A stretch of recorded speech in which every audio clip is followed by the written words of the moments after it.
This is our family stories of hope. Stories of everyday people touched by our ministry. Stories of hope. Isaac and Sherry, together since 1998, never knew how their lives were about to take a drastic turn. What Isaac thought was a simple toothache turned out to be anything but. So I went to the dentist. They took x-rays. They told me I needed to go to the emergency room right away. I was like, oh, okay. The prognosis wasn't good. The doctor said, more than likely you have cancer.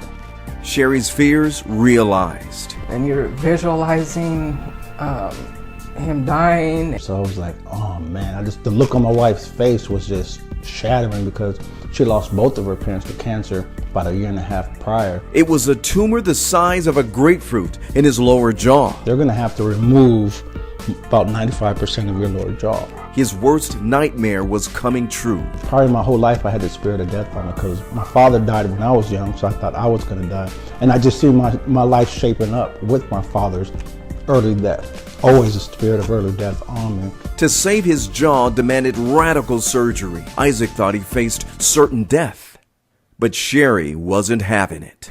I would just have to fight and say, no, you're a liar, Satan, you're a liar. You're not taking my husband. Confessing he shall live and not die. Sherry refused to focus on the problem. I'll get in the Word and I'll be by myself, just spending time with God and praising Him and thanking Him that your Word is true, and I know you're a big God and you can do big things.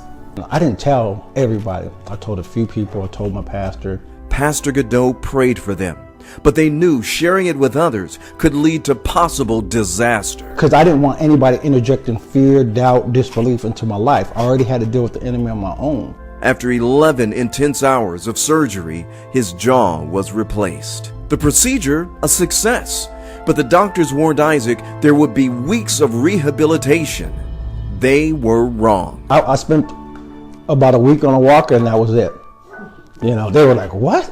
Sherry has this message for anyone standing in faith for healing. Keep your eyes on God. His Word is true. I've seen it. He's the only one that can heal you. And don't give up. Stay focused on God. Keep your Word in front of you. Praise and worship through the heartache, the pain. Just keep your eyes focused on God. How has this ministry touched you? Stories of hope.